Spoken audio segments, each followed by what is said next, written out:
Welcome to another deep dive. This time, we are diving into the element cerium. Sounds fascinating. And hopefully it will be. We're going to be using some excerpts from the Royal Society of Chemistry's periodic table website. Okay. Also, a deep dive from Wikipedia. And there's a piece on the history of cerium that we'll be looking at. Just like fun.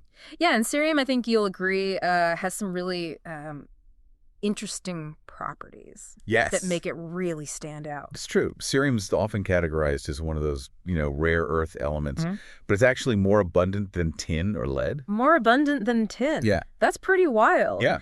Okay, so, if you're just joining us, cerium is a soft, silvery white metal. Right. It tarnishes really quickly in air. It's the second element in the lanthanide series on the periodic table. Yeah. And this location is actually kind of key to its unique behavior. Exactly. While most lanthanides have a predictable +3 oxidation state, cerium can be a bit of a rebel. It exhibits both +3 and +4 oxidation states. It's like cerium has a secret identity. It does. It's a chemical chameleon. So how was this two-faced element discovered? Well, picture this. The year is 1803, a time for some major scientific discoveries. Cerium makes its debut thanks to not one, but two separate teams of scientists, Jöns Jakob Berzelius and Wilhelm Hisinger in Sweden, and then Martin Heinrich Klaproth, who was working independently in Germany. Talk about a grand entrance. I know, right? So what's the story behind its name? Cerium was actually named after the asteroid Ceres, which had been discovered just a couple of years earlier. And Ceres itself was named after the Roman goddess of agriculture. So there's a cosmic connection between an element, an asteroid, and a Roman goddess. Exactly. That's pretty cool, but it seems like getting a pure sample of cerium metal wasn't exactly a walk in the park. Right, yeah. It took over 70 years after its initial discovery for scientists to isolate pure cerium metal. And they did that using electrolysis in 1875.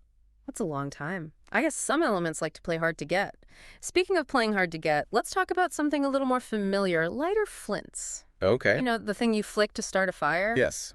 Well, that spark is all thanks to cerium. That's right, yeah. Yeah. Cerium is highly reactive, especially when it's in powdered form. Yeah. When it's combined with iron to make what's called ferrocerium, you get those sparks that we all rely on.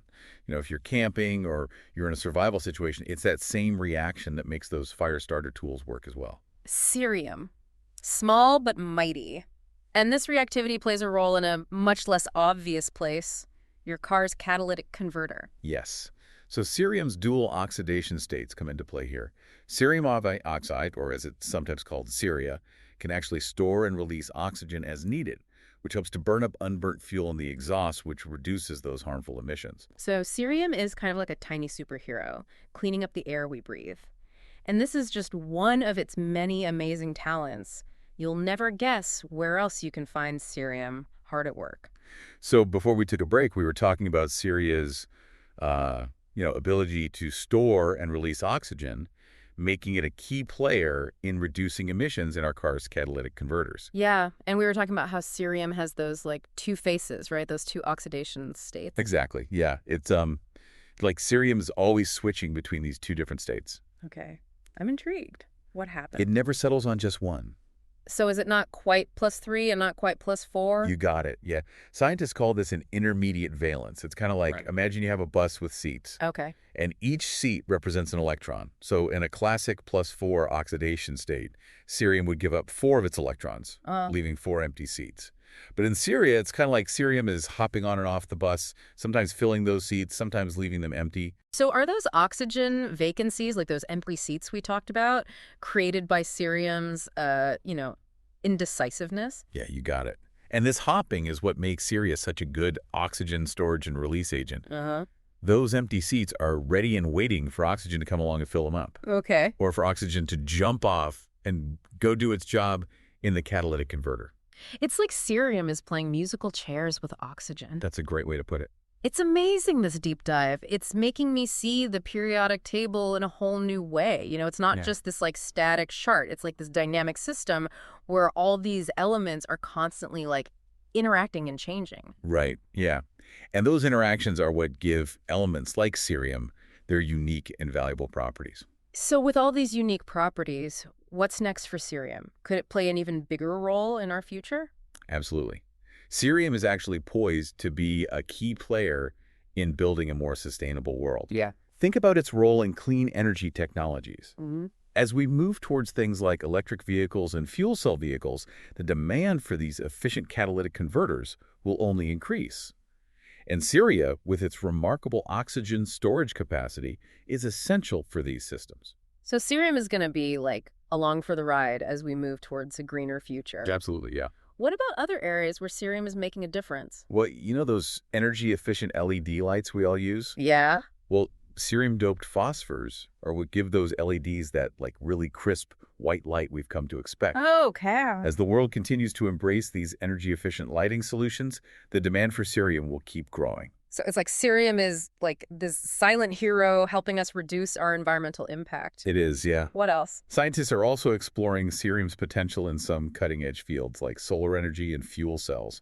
Yeah, Cerium's ability to easily switch between those oxidation states, grabbing and releasing oxygen as needed, makes it an exciting candidate for boosting the efficiency of these technologies. So an element discovered over 200 years ago in a Swedish mine could help us solve some of today's biggest energy challenges. Right. Wow. And that's not all. Cerium oxide nanoparticles are also being investigated for their potential in medicine. Really? Yeah. Some studies show that these nanoparticles can actually act as antioxidants, protecting our cells from damage. Wow. They even show promise in delivering medications directly to where they're needed in the body. So from cleaning up car exhaust to delivering, life-saving medications, Cerium has a knack for making a positive impact. It really does, yeah. Oh, okay, so It makes you wonder what other amazing discoveries are waiting to be made in the realm of elements. we've been on quite a journey with Cerium today. From its humble beginnings in a Swedish mine to its potential role in like a sustainable future. But I guess like anything, there's two sides to this coin. So while cerium offers all these incredible possibilities, there's some challenges too, right? Right. As we become, more reliant on Cerium for clean energy and other things, we need to think about where it comes from Yeah. and the impact its production has. So it's not just about celebrating cerium superpowers. Right. It's also about how we source it and use it responsibly. Exactly. What are some things to keep in mind? Well, most Cerium production is really concentrated in a few specific places, Okay. like China. Okay. And this, could create some vulnerabilities in the supply chain as demand increases. Yeah, that makes sense. So you need to diversify our sources to make the supply chain more stable. Exactly. What about, the environmental impact of all this? Yeah. That's another important thing to consider. Extracting and refining cerium can have environmental consequences if it's not done the right way. Okay. It often involves using, strong chemicals, and it can generate a lot of waste. So sustainable mining practices, waste reduction, recycling, they're all super important. Mhm. Are there any efforts, to address these concerns? There are, yeah.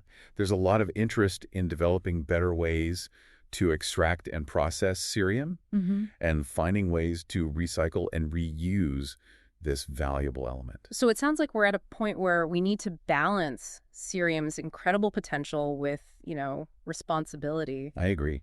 It's all about using the power of these elements in a way that benefits everybody. This deep dive has been amazing. It has been fun, yeah. It really has. It's made me appreciate cerium and really all these elements. I agree, yeah. Who knew something so simple as an element could have such a huge impact, from, sparking a lighter to maybe revolutionizing clean energy and medicine? It's pretty incredible. Yeah. Who knows what else is out there to be discovered? Exactly. Well, that brings our deep dive into cerium to a close.